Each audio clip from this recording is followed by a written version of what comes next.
மலேசிய அவசர தொண்டூழியர் சங்கமான பெர்சத்துவான் குச்சுமாசான் சுகாரேலவான் மலேசியா ஏற்பாட்டில் புதிய ஆம்புலன்ஸ் வண்டி வாங்குவதற்காக நிதி திரட்டும் நிகழ்ச்சியில் 48,300 ரிங்கெட் திரட்டப்பட்டுள்ளது.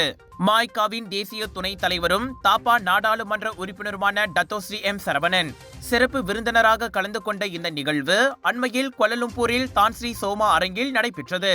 இந்த நிகழ்ச்சிக்கு தனது முதல் கட்ட நிதியாக 5,000 ரிங்கெட் வழங்கி சரவணன் நிதி திரட்டும் நிகழ்வை தொடக்கி வைத்தார். ஒரு ஆம்புலன்ஸ் வாங்கிடணும், மக்களுக்கு சேவை, இந்த மாதிரி சேவை உள்ளவங்க நிறைய பேர் இருக்காங்க. அவங்களுக்கு நம்ம உதவி செஞ்சோம்னா தான் அவங்க இன்னும் செய்ய முடியும், தொடர்ந்து செய்ய முடியும். அதனால நான் கூட முதல்ல சொல்லும்போது நினைச்ச நாளைக்கு அரிராஜா லாங் ஹாலிடே எல்லாம் விடுமுறையில் போயிடுவாங்க, எப்படி வரப்போறாங்க அப்படின்ட்டு. ஆனால் இருந்தும் இவ்வளோ பேர் வந்திருக்கீங்க அப்படின்னா இதுதான் உண்மையாக அவங்களுக்கு கிடைச்ச ரெக்கக்னேஷன். ஆனால் இந்த மாதிரி விஷயங்கள் கொடுக்குறேன்னா நீங்க கொடுக்குற இந்த ஒரு வெள்ளி உங்களுக்கு தெரியாது, யாருமே ஒரு உயிரை காப்பாற்றும். கண்ணுக்கு தெரியாத ஒரு உயிரை காப்பாற்ற நம்ம பணம் கொடுக்கும்.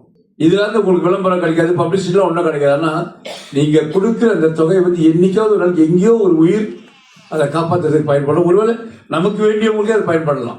2019 ஆண்டு தோற்றுவிக்கப்பட்ட இந்த இயக்கத்திற்கு சொந்தமாக இருந்த ஆம்புலன்ஸ் வண்டி கடந்த ஆண்டு விபத்தில் சேதமடைந்ததை தொடர்ந்து புதிய ஆம்புலன்ஸ் வாங்குவதற்காக இந்த நிகழ்ச்சி ஏற்பாடு செய்யப்பட்டதாக மலேசிய அவசர தொண்டூழியர் சங்கத்தின் தலைவர் டத்தோ வினோத் தெரிவித்தார்.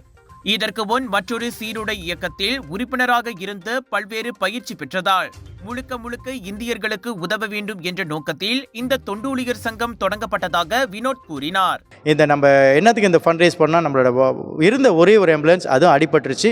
அந்த ஆம்புலன்ஸ் கோவிட்டில் அது உழைக்காத ஒரு உழைப்பில் ஹாஸ்பிட்டல்ஸ்லாம் ஜிஹெச் யூனிவர்சிட்டி ஹாஸ்பிட்டலில் பார்த்தாங்கன்னா அந்த ஆம்புலன்ஸ் மஞ்சள் கலர் எல்லோருக்கும் தெரியும். மிக சிறப்பாக அவ்வளோ உழைப்பு அந்த ஆம்புலன்ஸ் மூலிமா நாங்கள்லாம் சேவை செஞ்சுட்டு வந்திருந்தோம். அது அடிபட்டு முக்கியமாக என்னோடய திம்பலானுக்கு 3 இடத்துல ஃப்ரெக்சர் ஆகி இன்றைக்கி வரைக்கும் அவருக்கு உடம்பு நிலை இன்னும் சரியாகல. இருந்தாலும் அடுத்து எங்களோட சேவிஸை விடக்கூடாதுன்னு சொல்லிட்டு மலேசியா முழுவதும் நாங்கள் இன்னொரு ஆம்புலன்ஸை வாங்கணுன்றது தான் இன்றைக்கு எங்களோட நிகழ்ச்சி. அளவுக்கு எங்களுக்கு ஒரு பாதி தான் எங்களுக்கு கலெக்ட் பண்ண முடிஞ்சு. புது ஆம்புலன்ஸ் வாங்கினா 2,20,000 வெள்ளிக்கு வந்துடும். அதனால் செகண்ட் ஹேண்ட் ஆம்புலன்ஸ் நாங்கள் வாங்குறதே 80,000 வெள்ளிக்கு. அதில் பாதி நாங்கள் கலெக்ட் பண்ணிட்டோம். இன்னும் பாதி எங்களுக்கு வந்துருந்துச்சுன்னா ரொம்ப சிறப்பாக இருக்கும்.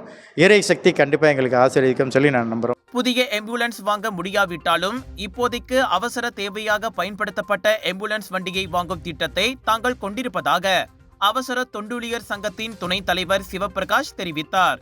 2023 எங்களோட ஆம்புலன்ஸ் விபத்துக்கு ஆயிடுச்சு. நான் தான் ஓட்டிகிட்டு போனேன். ஒரு முறையான காலத்தில் 2 மோட்டருங்க என்கிட்ட வந்ததுனால நான் அவங்கள காப்பாற்றுக்காக நான் போய் டிவாயில் மோதி கால் உடஞ்சிருச்சு.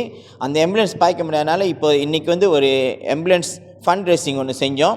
அந்த செஞ்சு ஒரு செகண்ட் ஹேண்ட் ஆம்புலன்ஸ் தான் வாங்க முடியும். புது ஆம்புலன்ஸ் 2 லட்சம் வெள்ளிக்கு மேலே. நாங்கள் ஒரு செகண்ட் ஹேண்ட் ஆம்புலன்ஸ் 80,000 வெள்ளிக்கு வாங்குறதுக்கு ஒரு திட்டம் போட்டிருக்கோம். அதில் எங்களுக்கு இப்போதைக்கு பாதி காசு தான் வந்திருக்கு.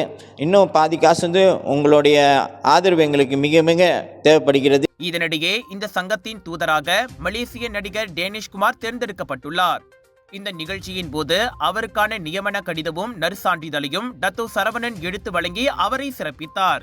நல்ல நோக்கத்திற்காக, அதுவும் அவசர நேரத்தில் உதவி தேவைப்படுவோருக்கு ஆம்புலன்ஸ் சேவை வாங்கும் நோக்கத்திற்காக இந்த நிதி திரட்டப்பட்டு வரும் நிலையில் இன்னமும் 31,700 ரிங்கெட் தேவைப்படுவதால் பொதுமக்கள் திரையில் காணும் வங்கிக் கணக்கில் தங்களால் முடிந்த தொகையை செலுத்தி இந்த நற்காரியத்தில் பங்கெடுத்துக் கொள்ள கேட்டுக் கொள்ளப்படுகின்றனர்.